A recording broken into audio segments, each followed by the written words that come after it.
오늘 함께 말씀으로 은혜와 하나님의 사랑과 격려가 넘치기를 소원합니다. 함께 나눌 말씀은 사도행전 21장 30절에서 22장 13절까지의 말씀입니다. 지난주에 함께 말씀을 강론하면서 본문에서 미움에 대한 가르침들, 본문이 미움에 대해서 어떻게 말해주고 있는가라는 그런 가르침을 좀 나누었습니다. 그리고 미움을 거슬러 올라가는 용서와 화해의 주체인 사도 바울의 그 섬김, 그리고 그 뒤를 따라가야 할 우리 그리스도인의 삶에 대해서도 함께 나누었습니다. 저는 한국 분들이 일본에 대해서 혹은 일본 사람들에서 얘기할 때 일본 사람이라고 부르는 경우를 별로 들어보지 못했습니다. 다들 일본이라는 국적 뒤에 여러 가지 종류의 비속어들을 붙여서 말하거나 심지어 아예 일본이라는 말 자체를 빼고 무슨 바리 이렇게 부르는 경우도 아주 많았습니다. 우리 한국 사람들의 정서에 이처럼 그 민족 단위의 거대한 증오와 상처가 자리 잡고 있는 것이죠. 그래서 우리는 유독 친일이라는 말을 아주 싫어합니다. 우리나라를 점령하고 속국으로 만들고 내선일체, 내지와 조선이 같은 한 몸이다라는 그 허울 좋은 대의를 앞세워서 한민족을 착취하고 학대하던 일본의 민족적인 죄악을 용인하고 동의하고 돕고 하다못해 그들보다 더 우리 민족을 착취하고 괴롭히던 사람들, 그 사람들을 단죄하고 굴레를 씌우는 말, 그 말이 바로 이 친일 혹은 친일파라는 말입니다. 그런데 이 말을 사용하는 데 있어서 최근에 좀 신중해야겠다라는 생각을 해보았습니다. 친일 혹은 친일파라는 말을 너무 포괄적으로 사용을 해버리면 그 당시에 일본의 압제하에서 살았기 때문에 일본이 억지로 구겨넣은 문화들, 일부러 억지로 가르쳐서 익숙하게 만들어온 삶의 여건들, 그런 속에서 일본이 가르쳐준 것들이 익숙하고 그것이 좋다고 여기고 있는 그 시대에 살았던 많은 희생자들까지도 우리가 잘못하면 친일파라고 싸잡아서 말하게 될, 그렇게 모두를 단죄하게 될 위험이, 그런 실수를 우리가 범할 수 있어서 그런 생각이 들었습니다. 일본의 앞자기가 되어서 민족을 배신하고 민족의 삶과 소유를 더욱 수탈하고 확대했던 이들을 우리가 친일파로 규정하고 그들의 부정한 이익을 드러내고 환수하는 일은 어쩌면 정당한 일이겠습니다. 그런데 일본이 강제로 부여한 문화 속에서 살아온, 그래서 그 문화에 익숙한, 그래서 그들이 살아온 문화는 좋은 것이라고 받아들이고 있는 그런 분들 모두를 우리가 친일파다, 죄인이다 정죄하는 것은 분명히 잘못입니다. 어릴 때 저는 저희 할머님이 아주 일본어를 능수능란하게 하시는 모습을 보았습니다. 저희 할머님은 전주 기전여고보를 나오신 분이에요. 그 시대에. 그래서 그 일본 문화 속에서 살아나면서 일본 것이 좋다고 생각하시는 분이었어요. 일본이 뭔가를 만들면 그것은 튼튼하고 좋고 항상 쓰임새가 좋고 우리 것보다 훨씬 좋고 그런 삶에 익숙한 분이었습니다. 또 저희 외할머니 외할아버지는 일본에서 교육을 받고 일본에서 자라나신 분이었습니다. 그런 분들을 내가 친일파, 일본의 앞잡이 이런 식으로 불러서는 안 되는 것이겠지요. 자, 오늘 본문으로 살짝 돌아가 보겠습니다. 그렇다면 바울은 어떤 사람이었을까라는 생각을 해봅니다. 저희들은 어떻습니까? 미국에 살고 있는 저희들은 이 미국의 삶에 친숙해 있어서 미국의 생각이나 미국의 사고방식이나 가치관에 익숙해져 있는 사람들입니다. 우리는 그렇다면 친미입니까? 반미입니까? 미국이라는 나라를 어떻게 규정하는 것 자체가 상당히 쉽지 않습니다. 우리가 살아가고 있는 지금 이 현실을 바라보면 어떤 이들은 누군가를 미워하고 또 그 미움을 받는 사람들은 우리의 삶이 더 중요하고 정당하다고 얘기하는 그런 서로 간의 컨플릭트와 갈등이 있는 이 사회 속에서 미국은 이런 나라다라고 한 가지 색깔을 칠하기가 쉽지 않습니다. 그 속에 있는 우리들, 어떤 가치에 대해서는 이것이 옳다라고 말하지만 또 미국 안에 있는 다른 가치들에서는 이것은 옳지 않다라고 얘기하는, 그리고 행동하는, 그렇게 신념을 가지고 있는 우리들을 친밀어 볼 것인가 반밀어 볼 것인가, 아주 복잡한 문제입니다.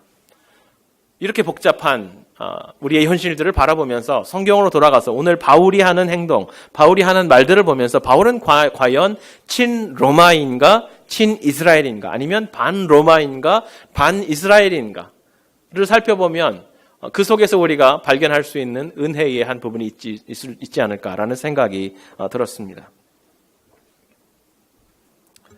바울은 로마에 대하여 그리고 자신의 혈족인 이스라엘에 대하여 어떤 입장을 가지고 있었을까요? 바울이 선교 사역에 열중하고 있던 여러 도시에서 유대인들이 그를 그 지역 법정마다 쫓아다니면서 고소했던 내용을 살펴보면 그는 분명 반로마 인사였던 것 같습니다. 황제가 아닌 다른 왕을 섬기는 자다. 로마에서 로마 법의 보호를 받고 살아가고 있으면서도 황제가 아닌 예수라는 하나님 나라의 왕이라는 그 왕을 섬기면서 그에 대한 현실적 종교적 충성을 맹세하고 사람들을 설득하고 있는 자다. 또 로마에서 로마인의 말을 하고 로마의 음식을 먹고 살아가고 있으면서 로마의 도시들에 유행하고 있는 그리고 통용되고 있는 그들의 가치, 그들의 종교, 그들의 풍습을 다 거부하고 로마인들이 받아들일 수 없는 유일신 하나님과 예수 그리스도를 믿는 종교와 문화를 가르치는 자다. 이는 분명히 반로마 인사다라고 사람들이 계속해서 그를 고발했습니다. 또 이스라엘에 대해서는 어떻다고 고발하고 있는지요? 이스라엘 사람들이 사도행전 21장에서 바울을 군중에 고발하는 내용을 보면 또 그는 분명히 반이스라엘 분자입니다. 첫째로 그는 이스라엘의 전통적 성경 해석을 거부합니다. 예수가 6월절에 어린 양이라고 하나님의 고난받는 종이라고 가르칩니다. 그가 하나님의 아들이요 메시아라고 가르칩니다. 그리고 그가 곧 하나님이라고 가르칩니다. 유대인들의 관점에서는 분명 그는 신성모독을 하고 있습니다. 둘째로 그는 하나님을 믿고자 하는 이방인들에게 할례를 받아서는 안 된다고 가르칩니다. 결국 모세의 율법을 배반하고 있습니다. 셋째로 이방인들이 하나님의 자녀라고 가르치면서 안식일을 준수할 필요가 없고 주일이라는 특별한 날, 첫째 날을 사용해서 하나님을 예배하는 날로 공동체의 날로 정해서 예배하고 있습니다. 유대인들의 중요한 가치, 안식일을 지키는 그 가르침을 어기고 있습니다.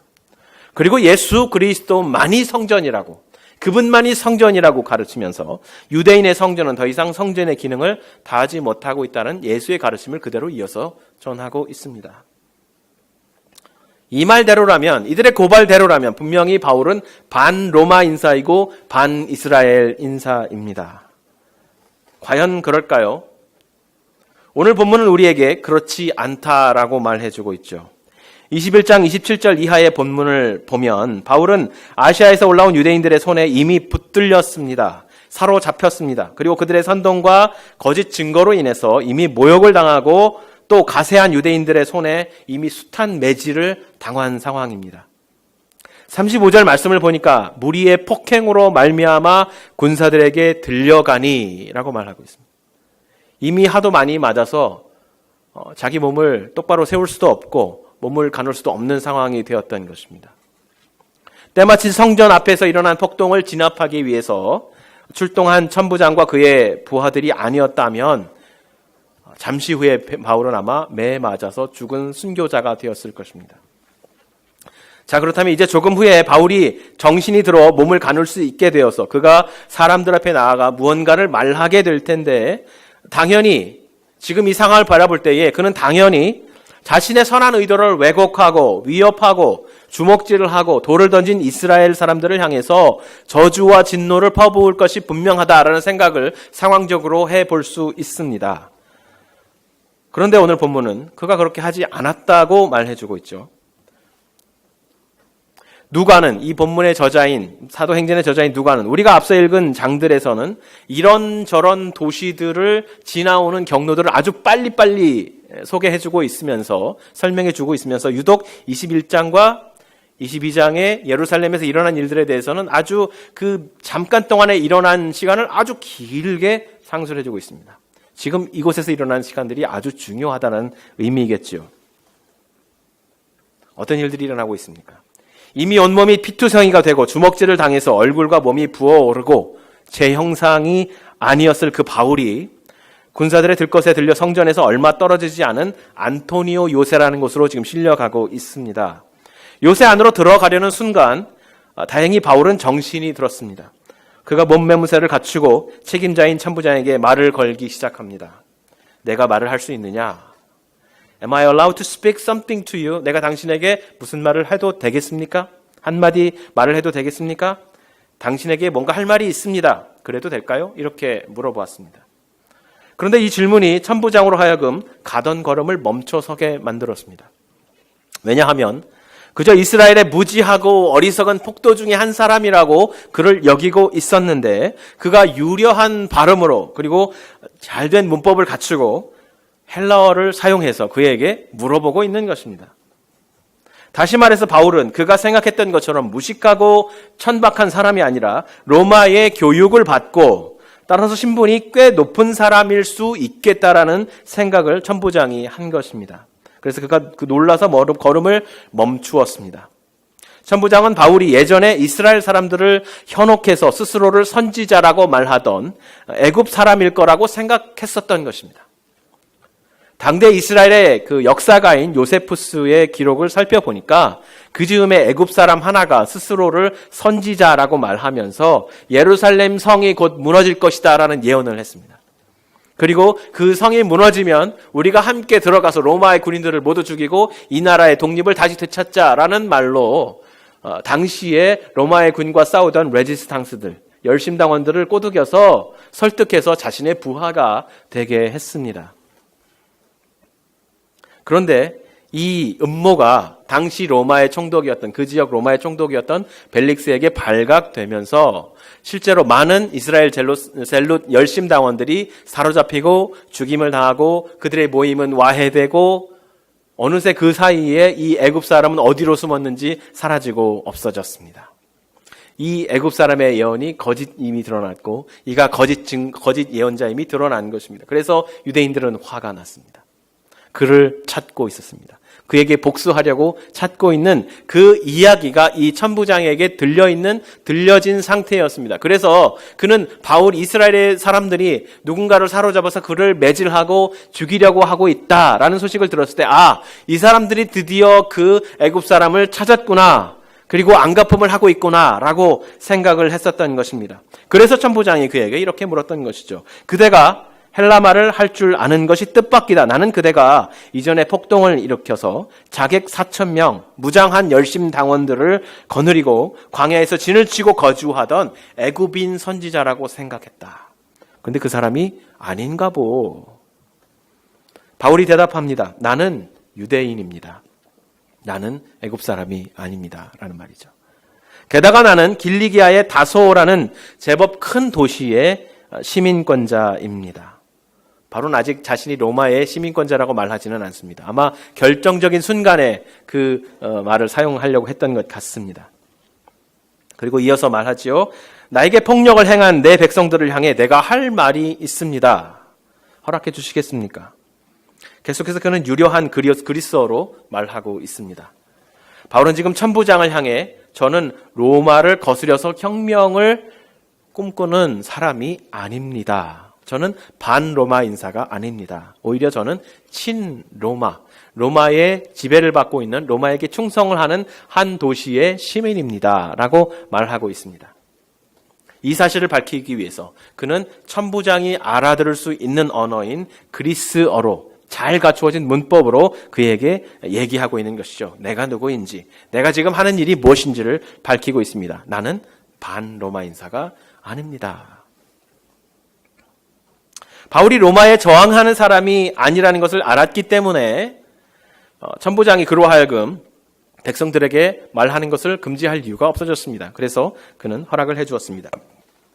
이미 성난 백성들과 어느 정도 거리가 있고 또 군사들이 둘러있어서 더 이상의 폭력적인 행동은 일어나지 않을 거라고 판단했던 것이죠. 안토니오 요새로 들어가는 그 층계 위에서 바울이 자신의 불편한 몸을 일으켜 세우고 손을 흔들며 이스라엘 백성을 향해 무언가를 말하기 시작합니다. 여러분, 내가 변명하는 말을 좀 들어주십시오.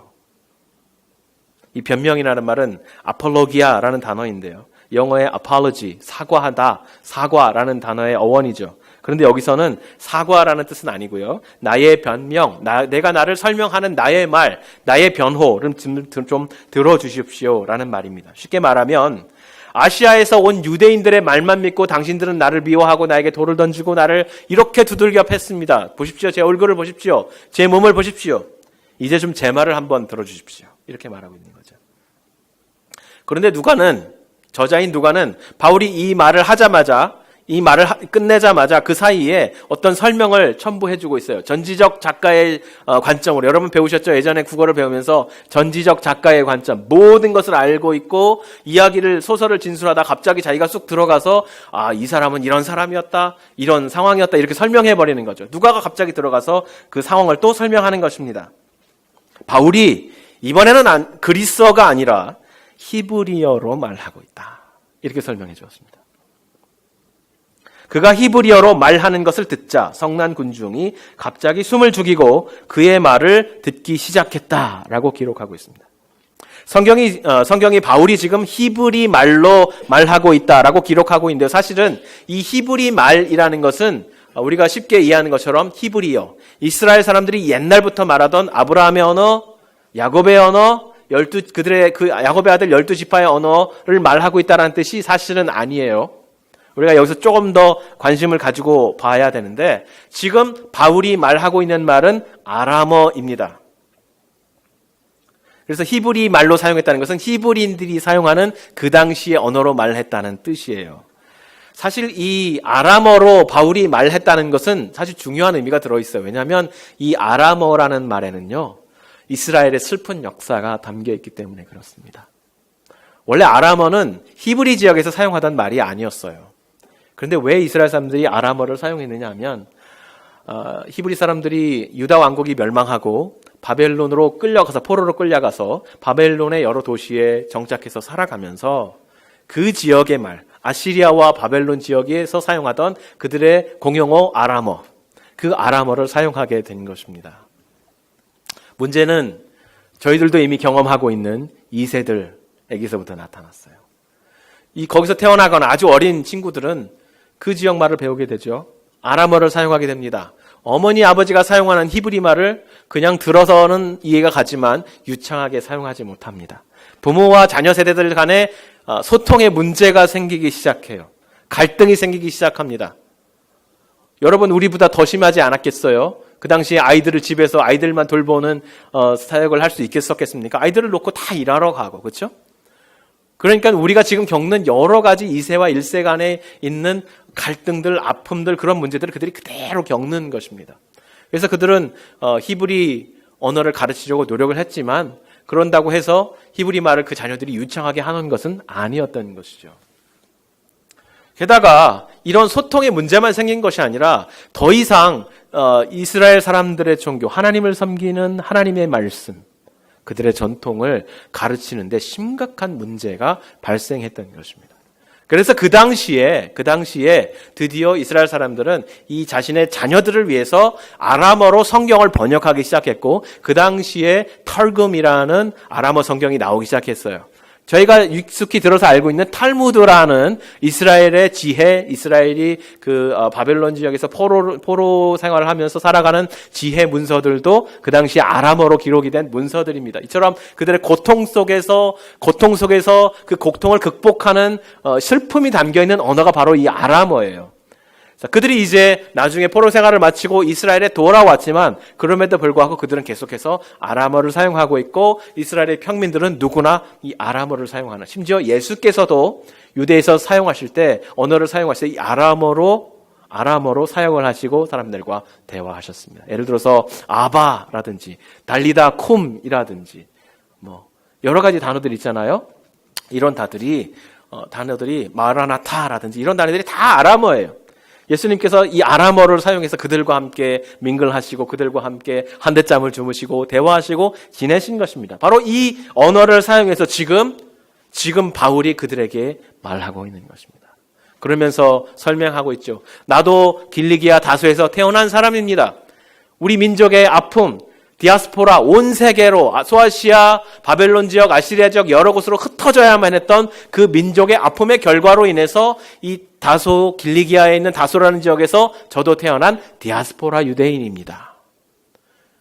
하지만 저는 또 이 예루살렘 성에서 자라나서 우리의 전통을 아주 엄격하게 교육받았습니다. 그리고 저는 가말리엘의 문화, 우리의 위대한 율법 선생인 가말리아의 문화에서 배웠고 자라났고 바리새인이 되었습니다.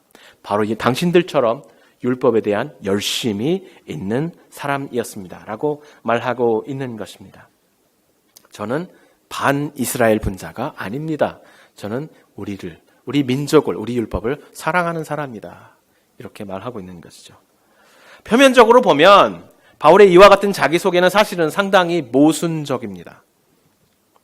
생각해 보세요. 로마가 이스라엘을 지배하고 있죠. 그래서 친로마라면 당연히 반이스라엘이 되어야 하고 친이스라엘이라면 반로마가 되어야 하는데 바울은 지금 나는 로마의 군인에게는 천부장에게는 나는 친로마 인사입니다. 그리고 이스라엘 사람에게 나는 친이스라엘입니다. 이렇게 각자 다르게 말해주고 있습니다. 이 모순을 우리가 어떻게 이해할 수 있을까라는 고민을 하게 되는 것이죠.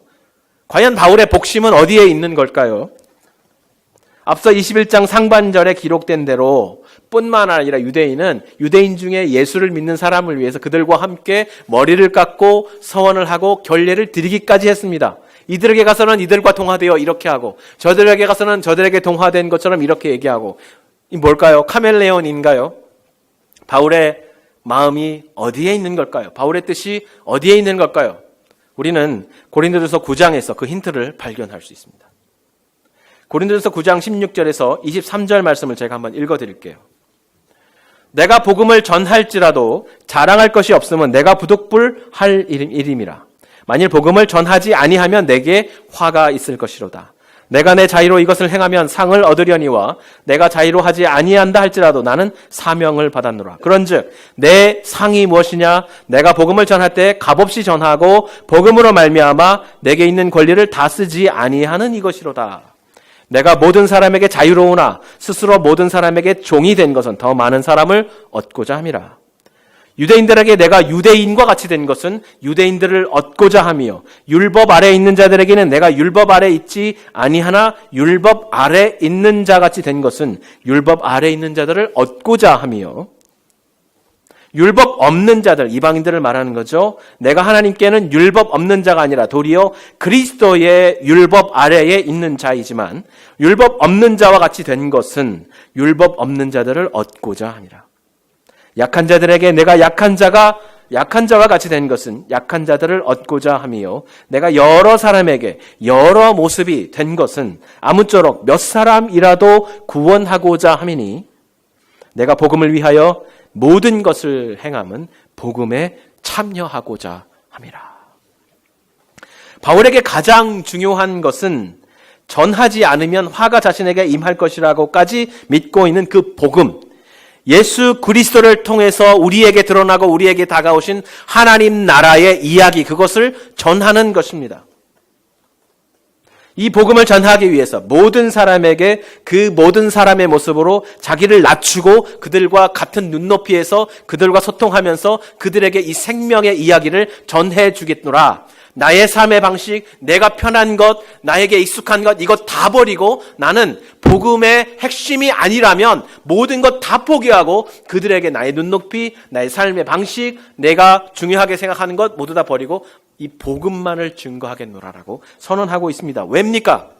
첫째로는 바로 이렇게 복음을 전하는 것이 자기 자신이 그 복음 안에서 살아가는 길이라고 믿고 있기 때문이에요.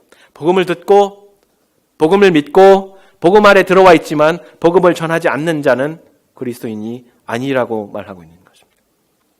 내가 그리스도인이면 내가 복음 안에 들어와 있으면 나는 복음을 전하는 자이어 하고 이 복음을 전하는 일에 있어서 주님께서 나를 낮추신다면 나는 언제든지 그 자리로 낮아지겠노라라고 말하고 있는 것입니다. 둘째는 복음을 전하는 목적, 즉 한 영혼을 향한 하나님의 사랑입니다. 한 영혼이 천하보다 귀하다고 말씀하신 그 말씀을 따라서 그 한 영혼을 건지기 위해서 나는 내가 벗어야 할 옷이 있다면 다 벗어버리겠다. 내가 창피해지고 내가 수치를 경험하게 될지라도 나는 그 영혼이 구원받게 하기 위해서 하나님의 손에 부르심을 받게 하기 위해서 내가 버려야 할 것이라면 다 버리겠다고 말하는 것입니다. 그 복음이 하나님의 나라가 추적해서 그 앞에 다가오고 있는, 그리고 부르고 있는 그 사람, 그 한 사람을 위해서 자신은 모든 것을 포기하노라 라고 말하는 것입니다. 그것이 하나님의 사랑이고 하나님께서 자기에게 주신 사명이라고 말하고 있는 것입니다. 하나님 나라의 십자가의 사랑이라는 위대한 강령입니다. 그것이 나의 열심이다. 그것이 나의 열심이다라고 말합니다. 그런데 바울은 지금 고백하기를 나도 한때는 이 열심이 아닌 당신들이 가진 똑같은 열심을 가지고 있던 사람이었습니다. 라고 고백하고 있어요. 자기가 어떤 사람이느냐? 주님의 교회를 핍박하고 주님의 교회를 쫓아가서 그들을 감옥에 넣고 죽이기까지 했던 사람입니다. 라고 고백하고 있죠. 나의 열심이 당신들의 열심과 똑같습니다. 그런데 이 열심이라는 말, 하나님의 열심이라는 말을 왜 하고 있느냐? 지금 당신들의 열심, 당신들은 그 하나님의 열심을 오해하고 있습니다. 라고 말하고 있는 것입니다. 이 하나님의 열심이라는 말, passion for God. 이것은 어디서 왔냐면 구약에서 사실은 온 말이에요. 어디서 온 말이냐면 하나님의 질투라는 말에서 온 것입니다. 우리 같이 따라해 볼까요? 하나님의 질투. 네, 하나님의 질투에서 온 말입니다. 어디서 나온 말입니까? 이스라엘 백성이 출애굽 길을 걸어가면서 그 많은 인류가, 수백만에 달하는 그 많은 인류가 출애굽 길을 걸어갈 때 그 주변에 있던 나라들을 아주 호재를 누리게 되었습니다. 그 주변에 시장을 설치하고 많은 물건을 팔고 많은 물물 교환을 했을 것입니다. 그런데 문제는 그런 물물 교환만 한 것이 아니라 그들의 문화, 그들의 음란한 삶의 방식까지도 그들은 팔고 또 이스라엘 백성들이 그것을 샀던 것입니다. 모압 여인들, 또 미디아 여인들이 자신의 몸을 파는 여인들이 그 주변에서 진을 치고 이스라엘 백성들과 함께 간음을 했던 것이에요. 근데 담대하게도 이스라엘 백성 중에 그 여인을 자신의 텐트까지 데리고 들어와서 간음을 하는 사람들이 있곤 했습니다. 그것을 바라본 비느하스라는 아론의 손자 제사장이었던 비느하스가 분노했습니다. 성경은 뭐라고 얘기하냐면 그 비느하스가 하나님의 질투로 질투했다.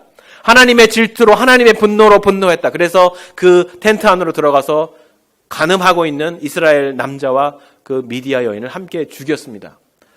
그래서 그것으로 인해서 하나님의 이 백성을 향한 진노가 사그라들었다라고 말해주고 있지요.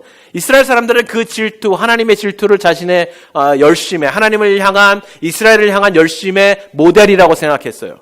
그래서 그것을 실천하는, 그래서 하나님의 나라를 거스리는 사람들을 미워하고 그들을 정죄하고 그들을 심판하고 파괴하는 것이 정당하다고 생각했어요. 그래서 바울도 한때 이 이스라엘의 종교, 유대인의 유대교를 타락하게 하는 이 기독교인들을 하나같이 다 잡아서 죽이고 감옥에 넣고 없애고 깨끗하게 하는 것이 바로 하나님께서 내게 주신 사명이라고 생각했어요. 마치 나치가, 히틀러가 우리 아리안족 독일 백성 중에 우리의 피를 혼탁하게 하는 유대인들, 슬라브 계통의 사람들을 깨끗하게 지워서 우리 독일인만 드리는 예배당, 우리 독일인들만 하나님을 찬양하는 찬양, 그것이 중요하다라고 얘기했던 것처럼, 그리고 많은 독일 교회들이 그렇습니다, 옳습니다라고 박수 쳐주고 많은 신학자들이 히틀러의 그 말에 동조해 주었던 것처럼 그들도 동일한 열심, 그러한 비뚤어진 열심을 가지고 있었다는 것입니다. 바울도 똑같다라고 말씀하고 있어요. 그리고 지금 바울에게 돌을 던지고 그를 해하려고 하는 사람들, 그 사람들의 열심도 그와 다르지 않다고 말해주고 있는 것입니다. 그런데 예수 그리스도를 만나고 나니까 그 열심이 우리가 생각했던 올바른 열심이 아니었음을 깨닫게 되었다고 말하고 있는 것입니다. 심지어 복음서를 보니까 세례 요한도 그 열심을 내고 있었습니다.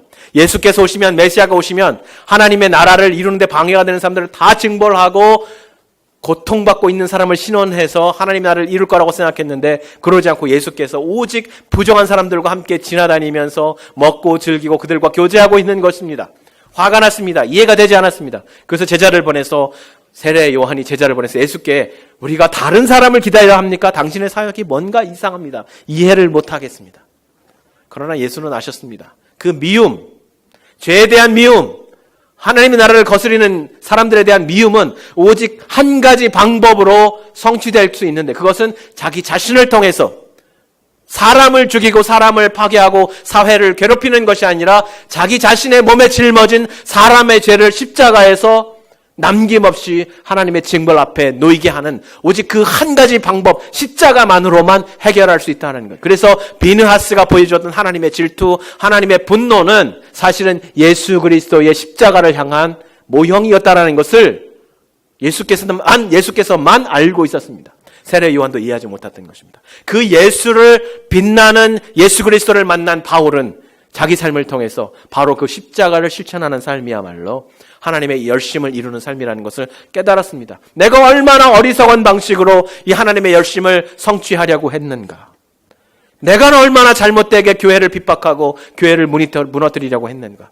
그 바울을 향하여 예수를 한 번도 공식적으로 만나지 못했고 예수에게 침을 뱉지 않았고 예수의 몸에 칼을 찌르지 않았고 못을 박지 않았던 그 바울에게 예수께서 말씀하시기를 바울아 바울아 왜 너는 나를 핍박하느냐. 나는 내가 핍박하는 예수 그리스도다. 내가 핍박하는 교회. 내가 핏값 주고 산 그 교회. 그 교회를 왜 핍박하느냐. 너의 열심은 나를 핍박하는 하나님을 핍박하는 열심이다. 하나님을 사랑하는 열심이라고 생각했는데 그것이 하나님을 핍박하는 열심이 되어 있는 그 모습인 것이었습니다. 이틀 전쯤에 한 인터뷰 기사를 봤습니다. KKK 단의 리더를 어떤 흑인 아나운서가 찾아가서 인터뷰를 했습니다. 당신은 자신을 누구라고 정의하십니까? 당신은 누구입니까? 당신은 사람들을 미워하는 사람입니까? 증오하는 사람입니까? Do you define yourself as hatred? 대답했습니다. 우리를 크리스찬이라고 정의합니다. 그들은 말했어요. 그들은 자기들을 크리스찬이라고 생각하고 있어요. 성경은 이웃을 사랑하라고 말했는데 왜 그렇게 미워하면서 스스로를 크리스찬이라고 말할 수 있습니까? 그랬더니 그가 이렇게 얘기했습니다. 지금 당신이 오해하고 있습니다. 구약 성경을 보면 내 이웃을 사랑하라고 했죠. 내 이웃을 사랑하라고 했죠. 그것은 이웃이 아니면 미워해도 된다는 말입니다. 나와 같은 카인드, 나와 같은 종류, 나와 같은 레이스의 사람을 나는 사랑합니다. 그러면서 눈을 보십시오. 자신의 눈을 보십시오. 내 눈이 파랗죠? 나는 같은 눈을 가진 사람들을 사랑합니다. 그리고 나와 같은 눈을 가지 않은 흑인들을 나는 불태우는 것이, 불태워서 죽이는 게 자기 삶의 목적이라는 거예요. 많은 사람들이 스스로를 크리스찬이라고 얘기하면서 잘못된 하나님의 열정으로 자기를 정의합니다. 그것을 하나님의 백성의 삶의 증거라고 얘기하고 있습니다. 그러나 성경은 말해주고 있어요. 예수 그리스도께서 미움이 아니라 그 미움을 받는 자로서, 미움을 흡수하는 자로 십자가에서 죽으신 것처럼 모든 그리스도인이 그와 동일하게 부름받았다. 그 미움을 받는 자리에서 화해와 용서를 전하는 자로 우리를 부르셨다라고 말씀해주고 있습니다. 그 미움의 한가운데서 끝끝내 모두에게 소통하고 모두에게 복음을 전하고자 하는 바울의 노력을 우리는 오늘 보고 있는 것입니다. 바울이 알았어요. 이렇게 해도 당장 열매가 안 나타날 것이라는 것을 여러분 바울이 알고 있었어요. 왜요? 자기는 그 스데반의 설교를 다 듣고 스데반의 설교가 마음에 박혀오는 것을 들으면서도 끝내 돌을 들어 그 스데반을 죽이도록 사람들을 종용했고 그 자리에서 스데반이 죽었습니다. 스데반의 그 성령 충만한 설교가 자기의 삶을 변화시키지 못했다고 생각했어요. 저 사람 나를 설득하지 못했어. 나는 이제 그 사람을 죽인다. 그래서 죽었어요, 스데반이. 그런데 그를 하나님께서 다메섹으로 가는 도상에서 만나주신 것입니다. 바울은 말해요. 하나님을 만난 모든 백성들은 그가 태어나기도 전에 하나님께서 그를 선택하셨다.